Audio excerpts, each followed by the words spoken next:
Buenas tardes, estamos aquí reunidos en nombre del Maestro Jesús, de nuestros guías y mentores, y extrañando a Tere y a Luis, brindándoles nuestras mejores vibraciones para que pronto escuchemos su voz, su dirección, su temple, su personalidad aquí con nosotros.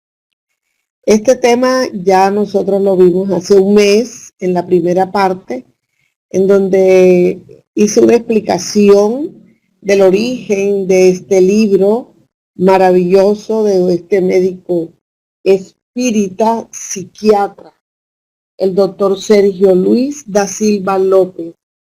Y la experiencia de él es cómo logró o cómo ha logrado recuperar a muchos pacientes aplicándole los beneficios de las enseñanzas del Maestro Jesús concebidas en las bienaventuranzas. Hicimos un ligero repaso de eso y encontramos que la primera bienaventuranza, yo sé que ustedes se acuerdan, es bienaventurados los pobres de espíritu. Y de esta bienaventuranza nosotros encontramos que la humildad es la virtud que identifica a los pobres en espíritu. Y de esta humildad se asocian dos virtudes más, como son la resignación y la mansedumbre. La segunda bienaventuranza, bienaventurados los afligidos. Y en ella vamos a encontrar en las virtudes que se le asocian la resiliencia y la resignación. Igual vamos a encontrar en bienaventurados los mansos, porque ellos poseerán la tierra y allí estaremos trabajando la rebeldía, trabajando las discusiones, la agresividad, todo ese proceso antropológico que tenemos enquistado y que con esta mansedumbre nosotros nos preparamos para poder vivir socialmente, desde la familia hasta los más altos conglomerados de la humanidad. Entonces vamos a continuar. Hicimos 3 bienaventuranzas. Vamos a trabajar 3 más. Quedo en deuda porque me faltaron, pero siempre es un poco extenso y pediré que por allí, dentro de un mes, mes y medio, me permitan concluir las dos que quedaron pendientes. En bienaventurados los que tienen hambre y sed de justicia, porque ellos serán saciados. Nosotros encontramos que en las 3 primeras bienaventuranzas se dieron 3 pasos. Jesús revela 3 virtudes de carácter básicamente interior, que son la humildad, ya les dije cuál es la segunda, en los afligidos la resignación y en la mansedumbre pues la propia mansedumbre. Entonces, esas bienaventuranzas son para trabajar nuestro mundo íntimo. Y en esta, los que tienen hambre y sed de justicia, el Maestro devela la justicia divina, una realidad espiritual que es ascendente del plano físico. Es decir, vamos a ir más allá del plano físico. Vamos a salir del humus de la tierra, de la convivencia, de la resignación, del relacionamiento, para dirigirnos a un plano espiritual. Nosotros hicimos parangones, la caminata de la base de la montaña hacia la cumbre. Esa caminata hasta aquí ha sido de esfuerzos interiores. Todas las enseñanzas que habla el Maestro Jesús de hambre y sed nos remiten entonces a la eclosión de una nueva virtud, que es la fe, como una potencialidad del alma. En la fe surgen las experiencias de la espiritualidad propiamente dicha. Nace la relación con Dios y con los trabajadores espirituales. Entonces nosotros miramos aquí que mientras las tres primeras hablaban de nuestro mejoramiento interior, ya en esta nosotros vamos a encontrar un camino que nos va a acercar más a nuestro Padre Celestial.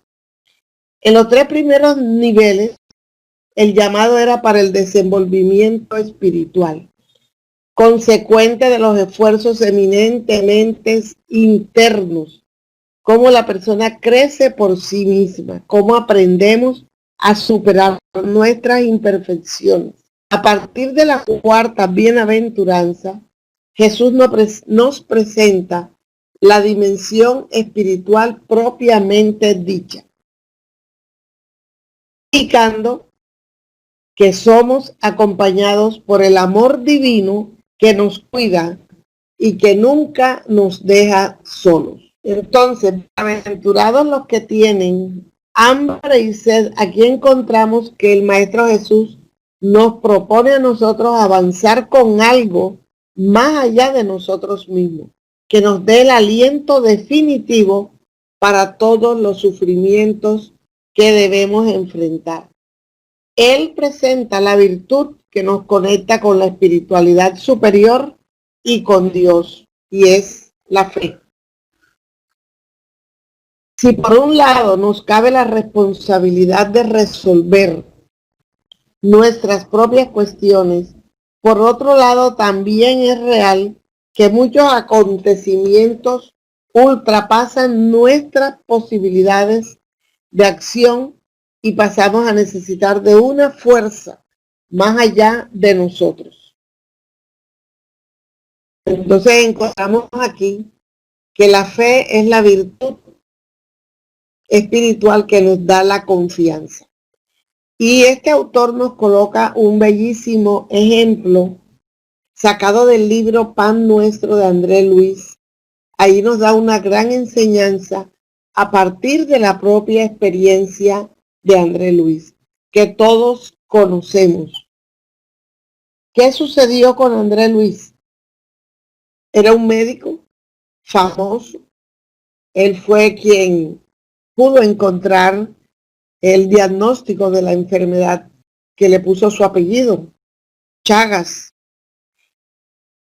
Y tenía una vida social de alguna manera activa, tomaba sus tragos periódicamente. La oclusión intestinal lo lleva a la desencarnación, pero él no estaba preparado con todo su conocimiento a entrar a la vida espiritual. No la conocía, no tenía conocimiento que este paso era obligatorio para todos los seres humanos.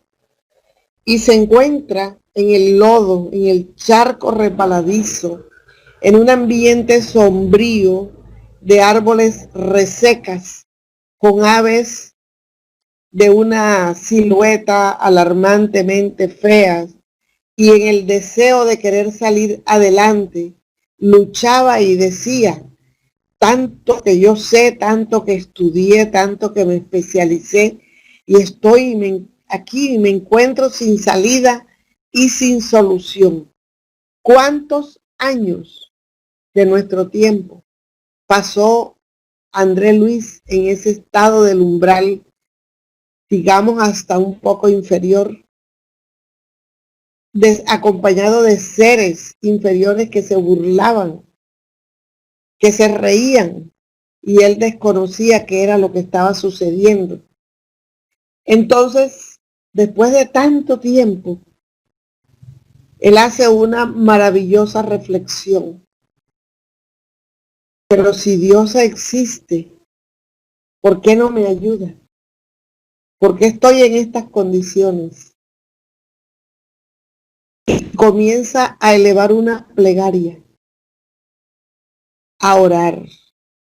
Y en esa plegaria dice, yo no sé a quién debo recurrir. Creo en ti, Señor. Y ahí tenemos en el libro Nuestro Hogar la oración.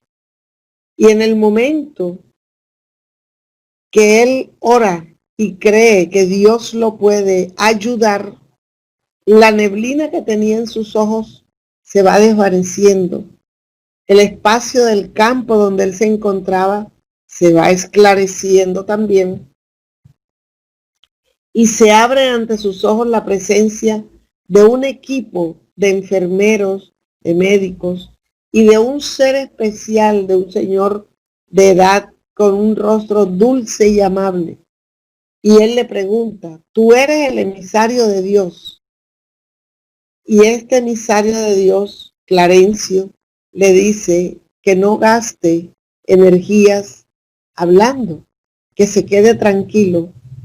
Y él se da cuenta de su estado lamentable, porque Clarencio le hace seña al equipo de enfermeros que aceleren a recoger a este hijo de Dios. Y lo pasan de inmediato a una camilla de estilo hamaca para poderlo restablecer, llevándolo a las instalaciones de la clínica.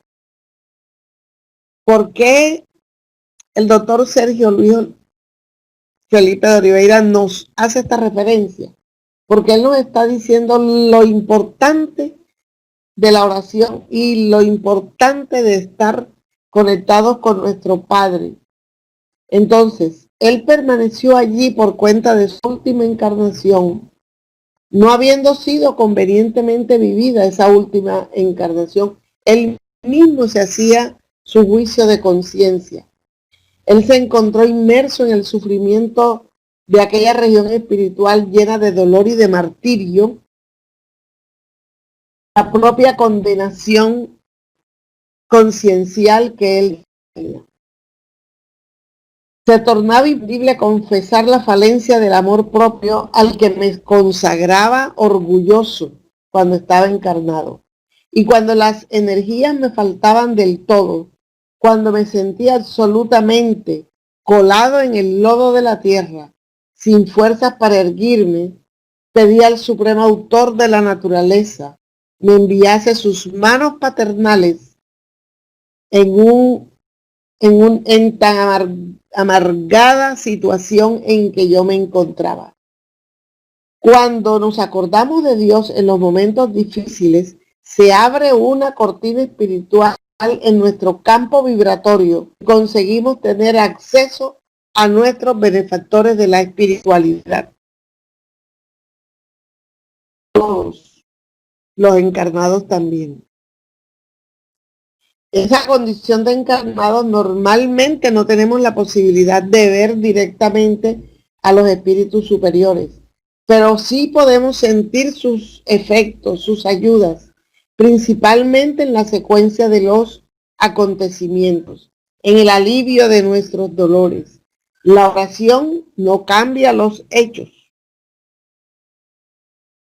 pero la oración nos cambia a nosotros delante de los hechos. Entonces, orar no hace milagros, pero si oramos como debemos orar, con sentimiento, con respeto, con una interiorización profunda, nosotros somos los que vamos a beneficiarnos, porque vamos a registrar en nosotros ese cambio. La idea es que oremos diariamente, de rutina en nuestras vidas, al levantarnos, al acostarnos, al iniciar nuestro trabajo. No solo dejar la oración para los momentos difíciles.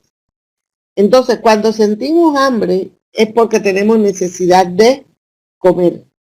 Cuando sentimos sed, tenemos necesidad de beber. Y entonces vamos a tener agua y comida. Pero ¿y al espíritu qué le vamos a dar? La oración, el desenvolvimiento de las virtudes para poder recibir esa saciedad que el Maestro Jesús nos prometió. Entonces, generalmente, el hambre y la sed del alma está relacionada con la fe a partir de las dificultades que nosotros tenemos en la vida. Cuando el Maestro Jesús nos propone que serán saciados, es porque la existencia de la dimensión espiritual nos va a socorrer.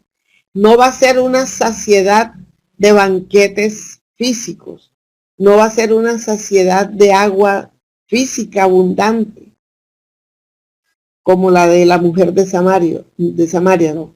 Va a ser la saciedad que vamos a recibir del equipo espiritual que nos acompaña, es un equipo, porque nosotros, además de nuestro guía personal, tenemos el equipo espiritual de nuestra familia.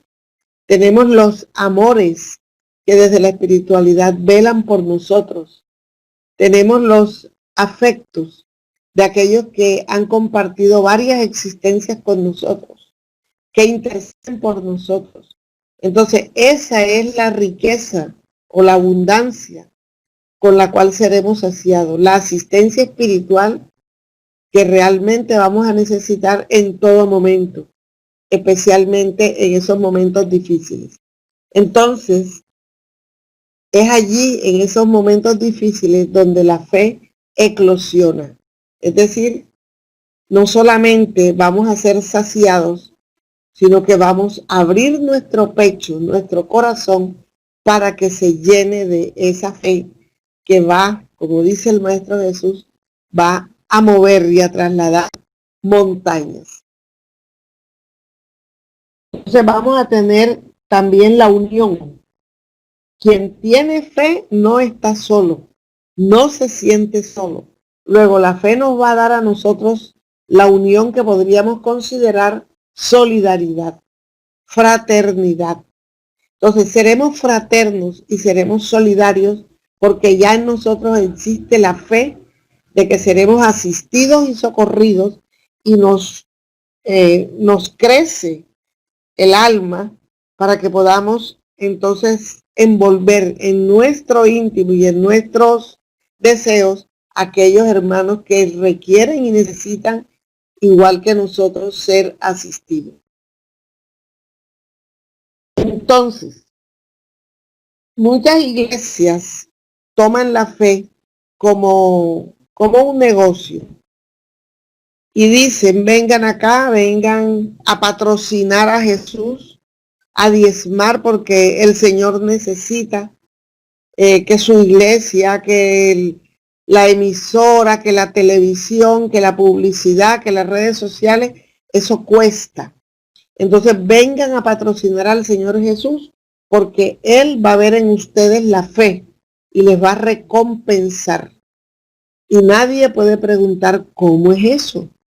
Porque en este tipo de manejo de la credulidad de los feligreses de estas religiones e iglesias, se maneja también muy bien la fe ciega. Es decir, le impiden a las personas razonar, como si el razonar fuera a descubrir realmente el temor de ellos, el razonar fuera a descubrir en ellos los intereses de orden material. Entonces, si la persona tiene esa clase de fe, va a la iglesia creyendo que allí tiene resuelto ya el problema en la medida exacta en que él espera. Si esta necesidad del orden que fuere no fuese atendida en sus expectativas, ¿qué dicen los jefes religiosos? No rezaste suficiente o no diezmaste lo suficiente. Por esa razón, no has sido curado o no ha sido atendida tu necesidad. Entonces aquí tenemos que ese es el problema que nos dejan los trabajadores espirituales, los líderes espirituales que manejan la fe ciega. Sin embargo, este señor, este doctor nos dice, y nos dice el Maestro Jesús también, que en verdad Dios siempre atiende nuestros ruegos. Muchas veces no es como queremos que se nos den las cosas, pero lo que sucede es lo mejor que nos puede suceder a nosotros. Entonces vamos a mirar ahora lo que es la fe robusta, cómo se manifiesta principalmente cuando no somos atendidos en nuestros deseos y expectativas. Entonces yo requiero algo, yo le oro al Padre, a mis guías, al Maestro Jesús, y aquello que yo pido no se me da. Si realmente mi fe es una fe robusta, yo no me retiro en la creencia, yo sigo confiando, porque vamos a tener las razones por las cuales no se me concedió en un momento eso que yo estaba necesitando. Entonces muchas veces vamos a comprender por qué no somos atendidos en nuestros anhelos después de que ha transcurrido algún tiempo. Para merecer la paz del espíritu, mientras las adversidades persisten, es necesario la secuencia de las virtudes que hemos venido hablando. Ustedes recuerdan en la charla de hace un mes que las virtudes no se desarrollan aisladamente, que hay una dinámica en donde de una virtud se facilita el desarrollo de la otra y de la otra y de la otra. Entonces, como ellas se van a desenvolver conjuntamente y de manera dinámica, tenemos que comenzar nuevamente a recordar la humildad, que es la primera de ellas y que es la que debemos cultivar seriamente para que se dé el desarrollo de las otras virtudes. Es fundamental porque la fe genera resignación. La resignación amplía la fe y es por eso que todas esas virtudes se desenvuelven conjuntamente de forma dinámica. Porque de la humildad pasamos a la resignación, de ahí pasamos a la modestia, a la mansedumbre, a todas ellas y se van agrandando el campo del cultivo de nuestra fe. Entonces la oración es presentada y junto con la vigilancia en Jesús, en el orar y vigilar, nosotros vamos a encontrar en la oración un fuerte soporte para poder desarrollar una a una en cadena todas estas virtudes. De la oración tenemos mucho en el Evangelio. Saqué una de las 3, 4 citas que nos presenta el autor y nos dice, nos recuerda, el Maestro Jesús nos dijo, cuando orares, entra en tu aposento íntimo y cierra la puerta. Ora al Padre en secreto y tu Padre que ve en secreto te recompensará. Entonces, no es necesario que la oración sea sonora, ni que esté llena de tantísimas palabras. Él mismo lo dijo. No repitáis tanto para que no os asemejéis a los escribas y a los fariseos, que ellos creían que por decir muchas palabras estaban orando más. Entonces dice el estudio, no uses de varias repeticiones como los gentiles que piensan que por muchas palabras serán atendidos. Vuestro Padre sabe de qué tú tienes necesidad y te atenderá. Jesús enseña la oración como una verdadera necesidad del pensamiento y del sentimiento. Por eso nos dice,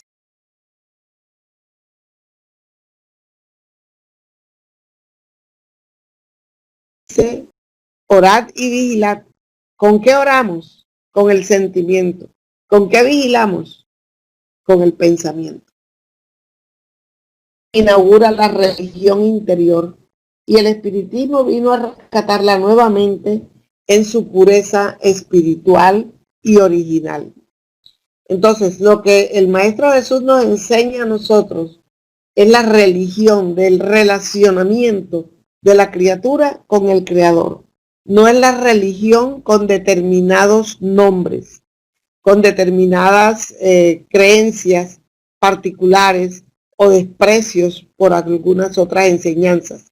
Es la religión que viene de religare, lo que nos une a nosotros como criaturas al Creador.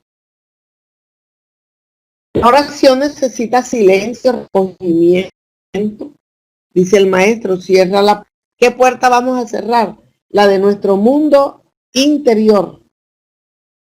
Vamos a cerrar la puerta para que lo externo no nos perturbe y poder entrar en ese mundo íntimo donde tenemos un universo de emociones, de cualidades adormecidas que se han de desarrollar en la medida en que nuestra oración sea verdaderamente sincera y sentida, porque allí es donde nosotros vamos a encontrar la comunicación con Dios, mientras la manutención del equilibrio que nosotros debemos tener va a depender de la vigilancia. Entonces, la fe y la razón. Cuando hablamos de fe ciega, es fe sin razón. Y el maestro Kardec, en la codificación del espiritismo, y especialmente en el Evangelio, en el libro de los espíritus, en todas las revistas espíritas, nos coloca este lema: no hay fe inalterable, sino aquella que puede encarar la razón cara a cara en todas las épocas de la humanidad. Entonces, él nos coloca la fe con un relacionamiento directo a la razón. Entonces, la doctrina espírita demostró que es por la ignorancia de las leyes universales que la ciencia y la fe aún no se entendieran. Y en el Evangelio nosotros tenemos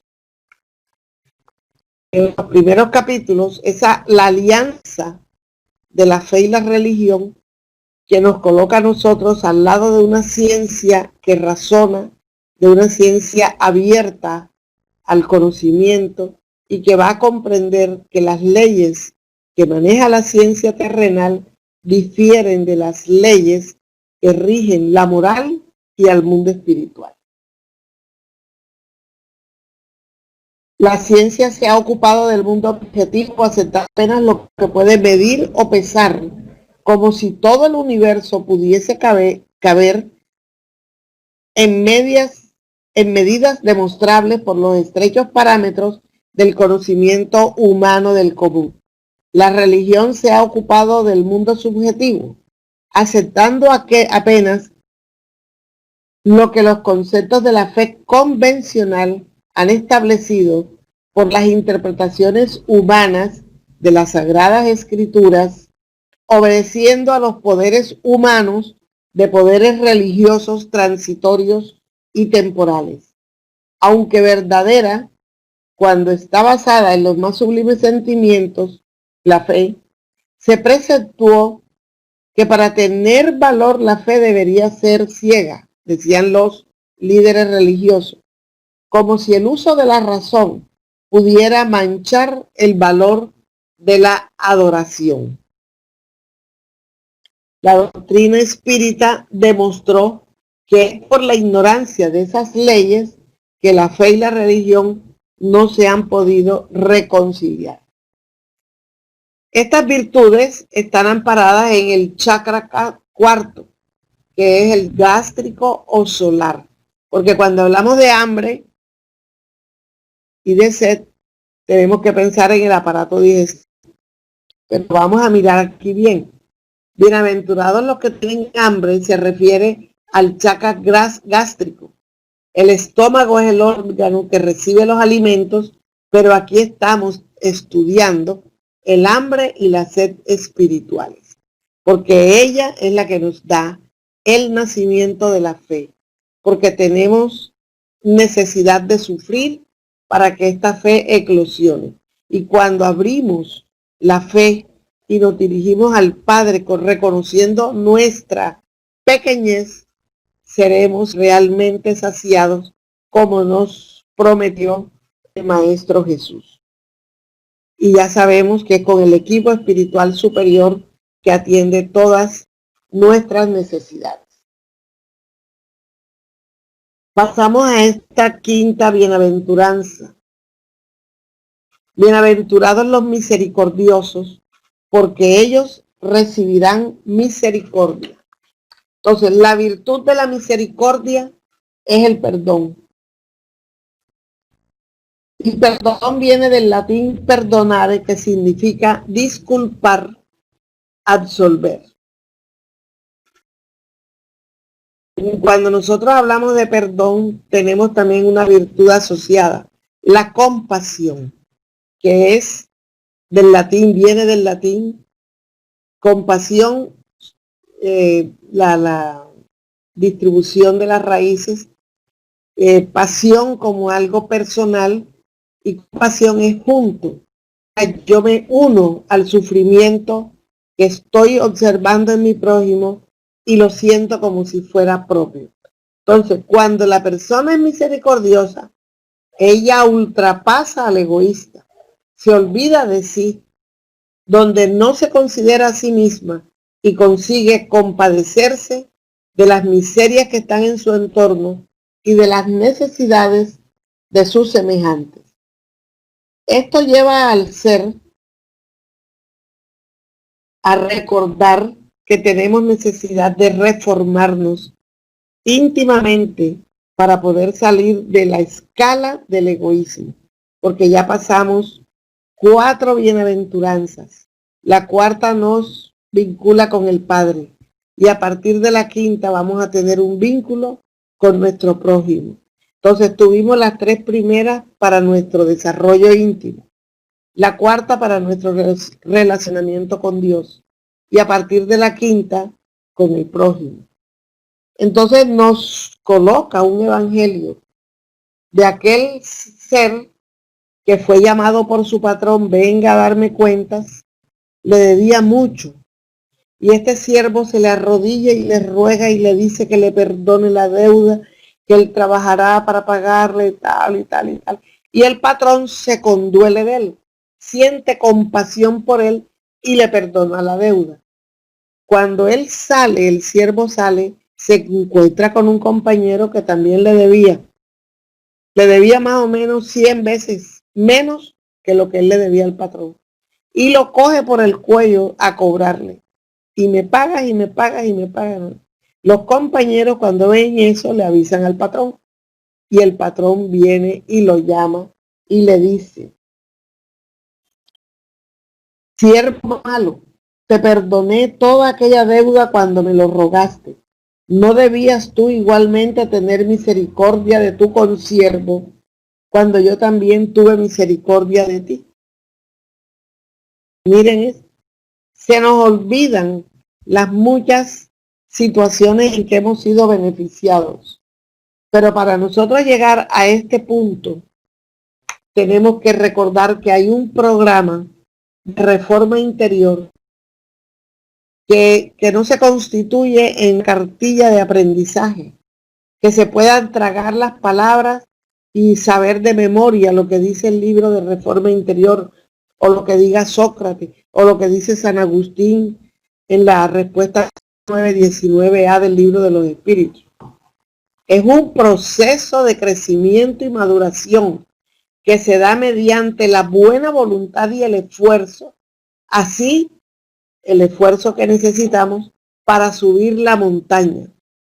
Estamos en el corazón de la montaña, porque cuando llega la misericordia, ya hemos pasado 4 bienaventuranzas y estamos en ese punto en donde el corazón de la montaña nos está exigiendo a nosotros que continuemos con esos esfuerzos para que podamos llegar a la cumbre. Otra virtud que se desprende de la misericordia es la donación, perdonar y donar. Y normalmente son más saludables aquellas personas que abren el closet, sacan todo lo que no utilizan, los zapatos que no utilizan, A veces los miran y dicen, de pronto me lo vuelvo a poner, vuelvo y lo guardo. Pero aquellos que realmente hacen limpieza de sus armarios y dejan incluso un espacio para colocar cosas nuevas, son las personas que donan. Son las personas que abriendo, después de esta reforma íntima que se está trabajando lentamente, pero que con pasitos seguros se va logrando, nosotros vamos entonces a entender la necesidad de donar. Entonces, no solamente hay que realizar grandes actos y graves actos para ejercitar la compasión. En las mínimas cosas podemos movilizar nuestras flexibilidades para cambiar. Y en ese cambio hay reforma. Entonces, los que donan cosas tienen que ver eso con el perdón. Claro, porque cuando nosotros donamos, nos estamos deshaciendo de algo. Porque hay dolor en la palabra perdonar, hay dolor. Y ese es el desprendimiento de aquel vestido que ya no me viene porque estoy gorda, de aquellos zapatos que ya no me vienen o que si me vienen no me gustan porque ya pasaron de moda, pero no los dono, los sigo reteniendo. Eso es simbólico, realmente eso es simbólico, porque nosotros debemos desprendernos para lograr perdonar, porque no consigo perdonar si yo no soy capaz de desprenderme de cosas materiales, porque el perdón es del alma, nace del alma, los sentimientos que tenemos. Entonces vamos a mirar que solo perdona quien tiene algo que donar de sí mismo. Entonces, si yo tengo que deshacerme de algo material que no me voy a llevar, ni siquiera me va a caber en el ataúd, ¿por qué tanto apego a las cosas materiales que tenemos? Entonces encontramos que hay individuos que guardan no cosas, sino sentimientos. Acumulan sentimientos viejos que ya debieron ser abandonados y de la misma forma acumulan tristezas y resentimientos. Se tornan criaturas sombrías, pesadas, porque no se olvidan de esos apegos emocionales. Entonces, si yo logro sacar de mi corazón resentimientos viejos, están ahí guardaditos como un quistecito. Si yo no los logro erradicar de mí, mucho menos voy a salir de una blusa bonita que cuando me la puse me fue bien. Me fue bien en el trabajo o me fue bien en el amor, en fin. Esto que no se ve, que es del alma, cuesta más trabajo. Por eso tenemos que tratar de sacar todo lo que tenemos para poder hacer el espacio psíquico y emocional de lo que allí debemos guardar. El rencor permanece guardado, hará que la persona se sienta mal. Muchas veces y la persona no sabe por qué se siente mal. Y no se da cuenta de cuál es el motivo. Y se siente desajustada, nada le agrada.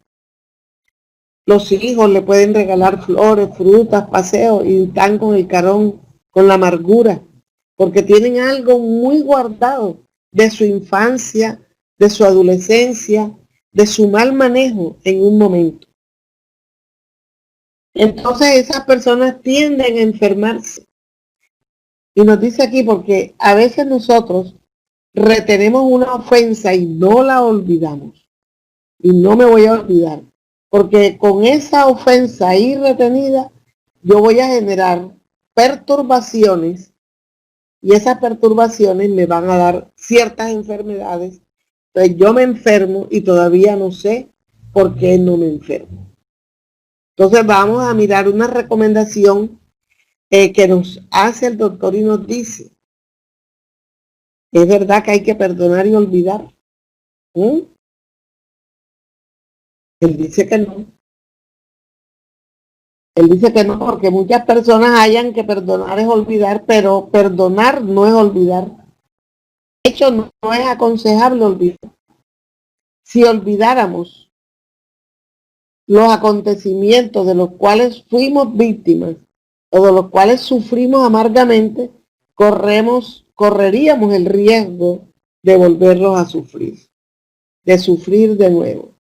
Para la humanidad no es bueno olvidar las grandes tragedias históricas, como el nazismo, el holocausto, la Inquisición, la bomba atómica. No olvidar para que no venga a repetirse. Entonces, ¿qué es perdonar? ¿Qué es perdonar entonces? Perdonar es, ante todo, superar el resentimiento. La falta de perdón no está en la memoria. No es olvidar, el olvido está en la memoria. La falta de perdón está en los sentimientos, en las ofensas que permanecen. Se trata, por lo tanto, de extinguir la herida. Perdonar es extinguir la herida, superar el resentimiento. Que aun cuando yo recuerde el hecho, yo no sienta dolor. Es un proceso que sucede en el corazón y no en la mente. Una persona resentida podrá olvidarse inconscientemente de algún infortunio del pasado. Si no lo extinguimos, la emoción de ese acontecimiento permanecerá vivo en nuestro psiquismo. El resentimiento, dice él, es como una brasa de candela que nosotros tenemos pegada y queremos pegársela a la persona que nos ofendió y tratamos de que se queme con el roce con nosotros. Entonces probablemente vamos a cometer un error, porque nadie es bobo de dejarse alcanzar por la brasa, en el sentido figurado. La persona sale corriendo y nuestra mano se queda quemándose. Entonces la brasa que quema es el resentimiento que permanece. Es una brasa interior que podría producir gastritis, reflujos esofágicos y otras molestias del sistema digestivo y del sistema cardíaco, porque todo lo que nos en el estómago sube y nos presiona el diafragma, nos altera la respiración y nos oprime el corazón. Y es por eso que el Maestro Jesús le dijo a Pedro cuando él le pregunta, bueno, ¿y cuántas veces es que yo tengo que perdonar a mi hermano cuando peque contra mí? ¿Acaso 7 veces? No te digo que 7 veces, sino 70 veces 7. Es decir, perdonar siempre. No se quede con la brasa dentro de usted. Eso está claro. Perdonar es abrir las manos de la retaliación, es decir, de la venganza. Abdicar de la venganza, olvidarnos de desquitarnos y no volver a pensar en que pudo ser más grave o que va a ser grave. Entonces, el primer paso para el perdón es, pues, no vengarse.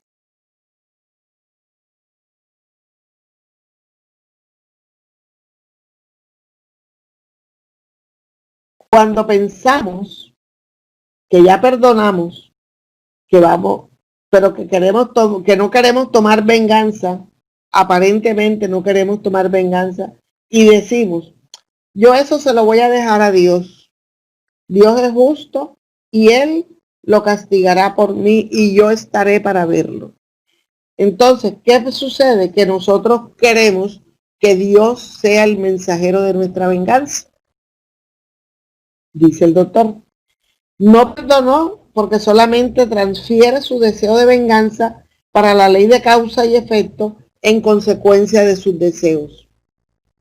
Y es así, cuando alguien que consideramos es enemigo, algo malo le pasa, le decimos, es que Dios es justo, Dios no se queda con nada de nadie, ahí me las está pagando. Es el deseo de venganza vivo allí, no ha habido perdón. Es necesario el aislamiento para que el individuo pueda pensar y reflexionar en todas esas cosas, para que ocupe sus pensamientos en otras situaciones para que ayude realmente a perdonar. El tiempo hace una parte importante en el proceso porque el tiempo suaviza los conflictos, pero en el calor de la situación la persona quiere justicia. En el momento de la pelea, de la dificultad, queremos incluso tomar justicia con nuestras manos. Siguiendo los pasos, encontramos que superar el resentimiento requiere esperar un distanciarse.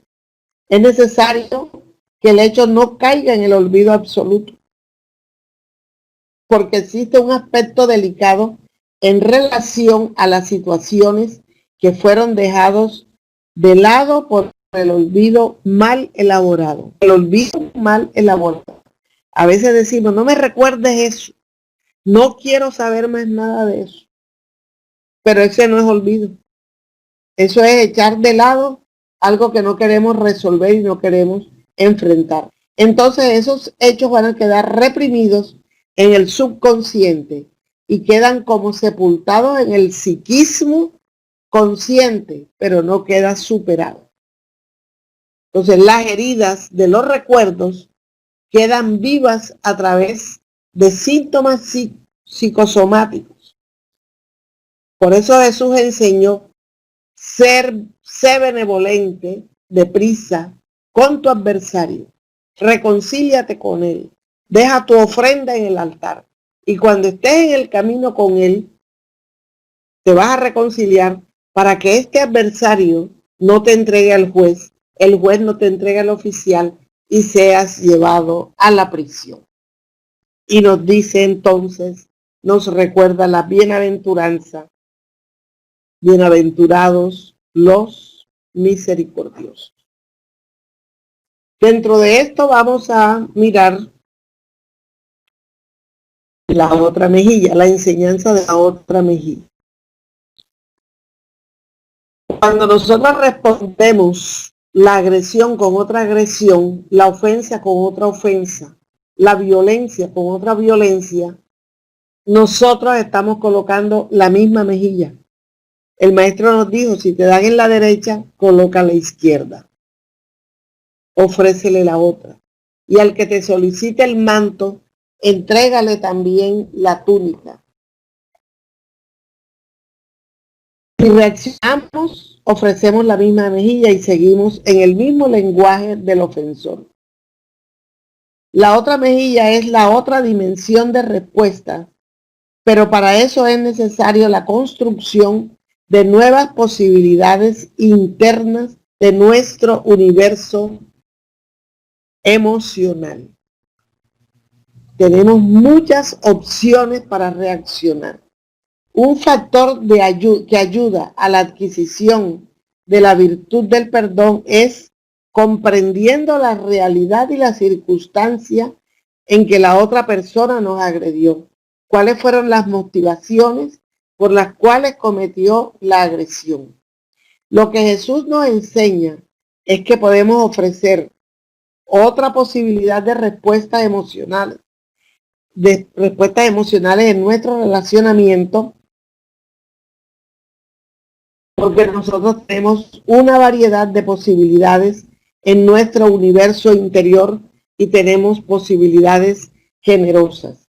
El otro aspecto relativo al perdón se refiere al hecho de que es más fácil perdonar a otros sus errores cuando nosotros encontramos que las fallas del otro son como las nuestras. Por ejemplo, yo puedo perdonar al agresor porque ya yo agredí. Puedo perdonar la mentira porque ya yo mentí. Y puedo perdonar al vanidoso y al orgulloso porque encuentro la vanidad y el orgullo dentro de mí. Y vamos a mirar qué chakra ampara esta bienaventuranza. El chakra cardíaco, que misericordia viene el amor del corazón ante la miseria de nuestro hermano.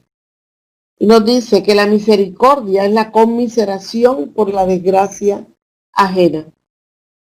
Con certeza no es coincidencia que el chakra relacionado a esta etapa en el crecimiento de las virtudes sea el cardíaco o chakra del corazón. En las tres primeras virtudes encontramos el inicio de la escalada de la montaña: humildad, resignación y mansedumbre, virtudes de la relación consigo mismo.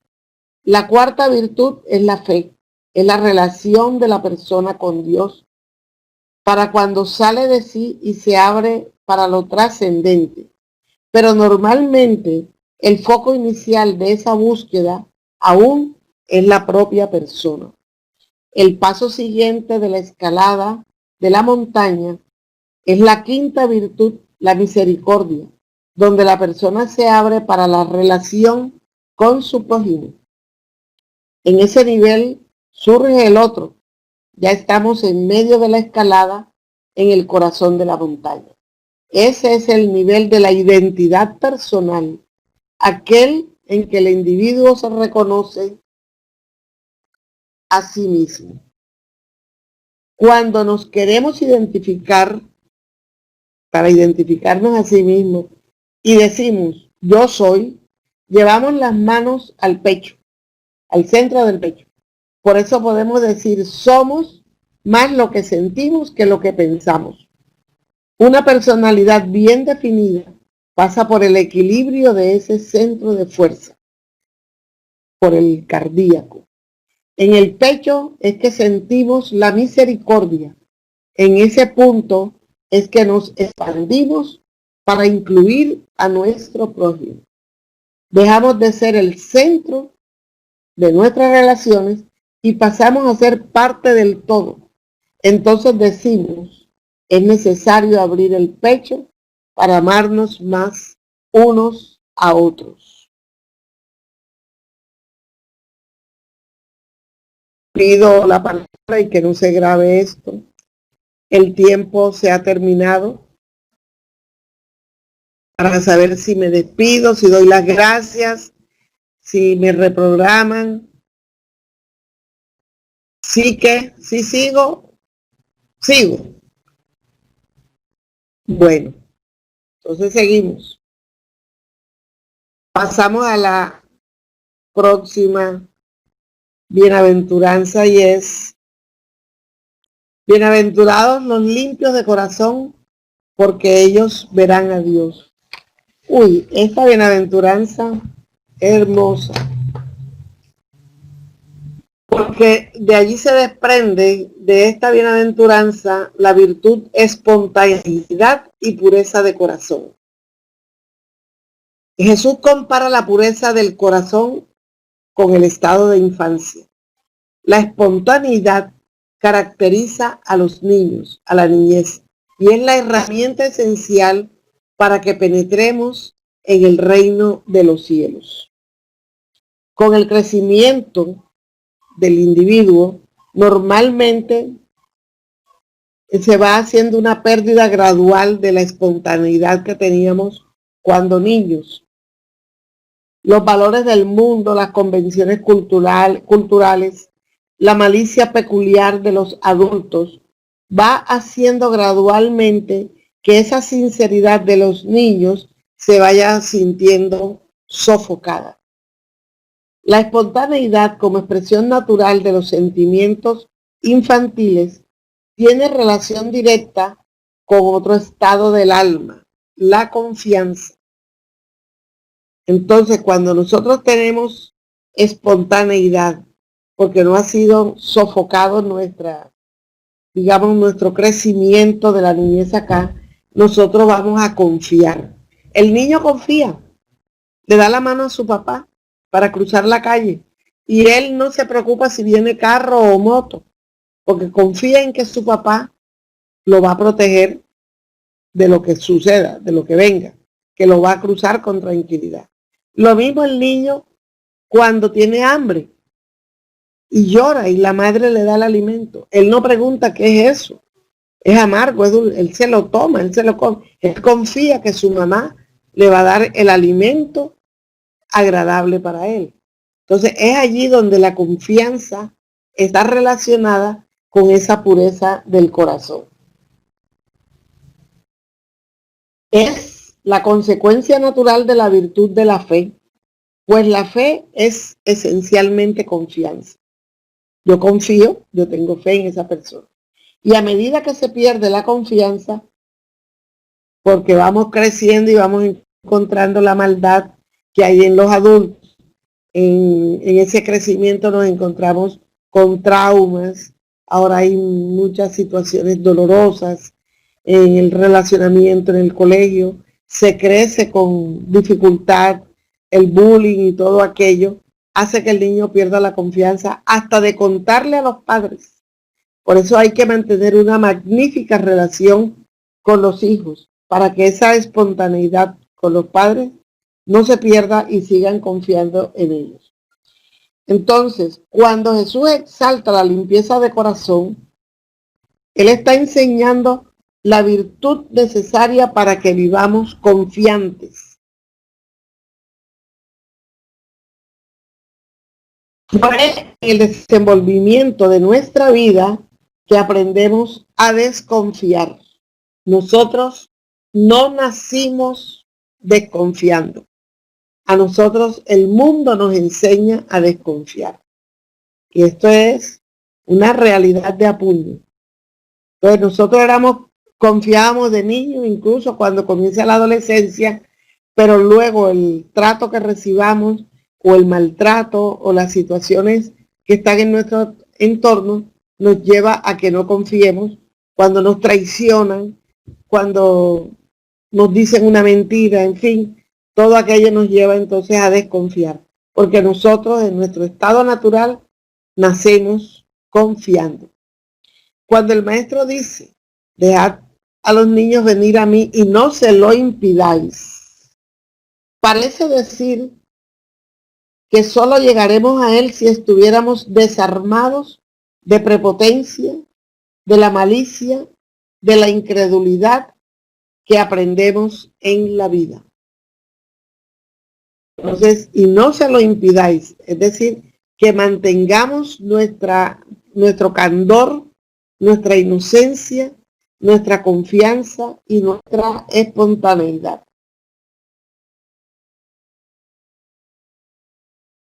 Y Jesús nos está diciendo, está enseñando que debemos volvernos como niños, que debemos redescubrir en nosotros esa limpieza de corazón que las criaturas tienen y que ya nosotros, como fuimos niños, tuvimos y conocemos lo que es la limpieza de corazón. Entonces vamos a mirar aquí un ejemplo que nos coloca, que nos dice, Jesús nos está enseñando que debemos volvernos como niños, ¿sí? Que la limpieza significa el vaciamiento, como cuando cogemos el armario y lo limpiamos. Siempre que acumulamos cosas, perdemos espacio hasta el punto que no cabe más nada. Descartamos lo que no sirve y recuperamos el espacio para nuevas cosas. A esa limpieza comparativa y simbólica se refería el Maestro Jesús. Las personas que acumulan cosas generalmente se sienten vacías y solitarias, acumulando cosas, pretendiendo llenar esos espacios vacíos de sus vidas afectivas. El sentimiento de carencia afectiva muchas veces se expresa en la necesidad del individuo de almacenar cosas materiales. El apego a las cosas materiales habla de una carencia de orden emocional. Es así también espiritualmente. Cuando estamos cargados de sentimientos mezquinos o fútiles, ocupamos todo el espacio de nuestra vida mental y nada más cabe dentro de nosotros. El foco de las personas es en ese caso apenas la vida material. Aunque a través de sus preocupaciones y angustias logra hacer el cambio porque se acuerda que puede orar.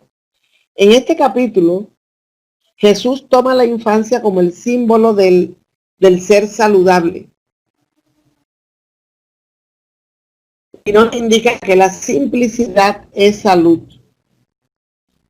Los niños no acumulan cosas, se deshacen con facilidad de juguetes que ya no les gustan, disgustan con sus amigos un día y al día siguiente hacen las paces, los padres siguen de pelea, no recuerdan el incidente, por eso ellos son limpios de corazón.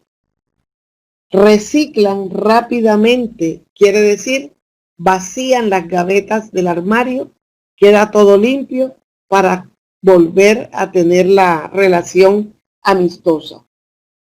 Entonces encontramos que no hay simplicidad sin la pureza del corazón. Mente sana en cuerpo sano. Muchos son los estudios que demostrarán la importancia de la mente para la salud física. Pensamientos negativos y emociones perturbadas generan enfermedades.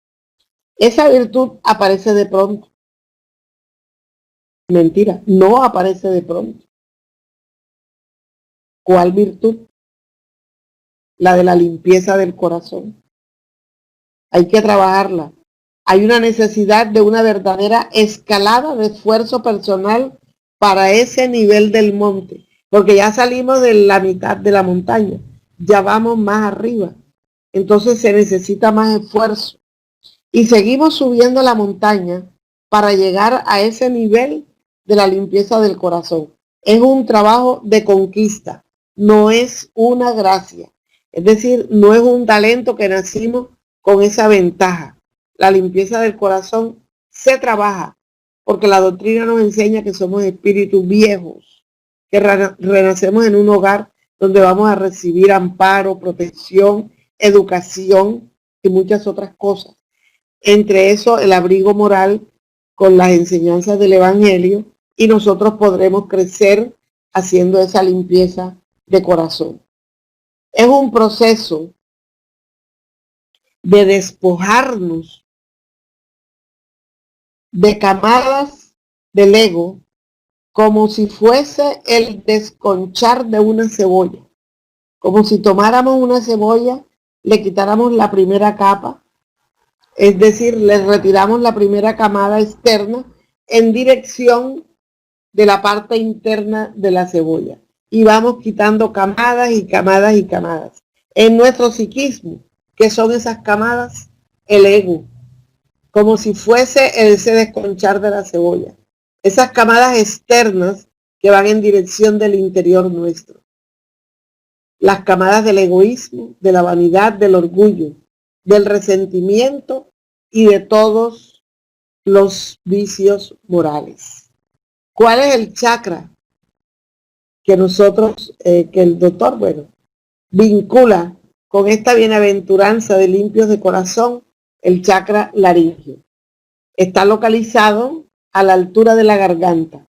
Ese chakra está relacionado especialmente con nuestra capacidad de comunicación espontánea. Y por lo tanto, a esa virtud que estudiamos, la espontaneidad, es la que va a trabajar en este chakra. Se asocia al poder de la palabra, creando cosas por las palabras, prestando atención y asumiendo responsabilidad, porque estas palabras nos llevan a realizar actos. Los sentimientos asociados a este chakra con esta virtud es la celebración de la libertad de expresión, porque estamos hablando del laríngeo, de la posibilidad de hablar, de cantar, de decir poemas. Cuando la energía fluye, cuando la energía sube al chakra, podemos cantar y podemos expresar la libertad. Pero si la energía es de frustración y escasea, entonces vamos a tener problemas en la voz, en la dificultad de expresarnos, en el gagueo para decir las cosas, porque nos falta entonces trabajar mucho más la espontaneidad, que viene siendo digamos, la virtud que corresponde exactamente a esta virtud, a esta bienaventuranza. ¿Cuál es la bienaventuranza? Bienaventurados los limpios de corazón. Muchísimas gracias. Disculpen quizá el tiempo extra que me tomé.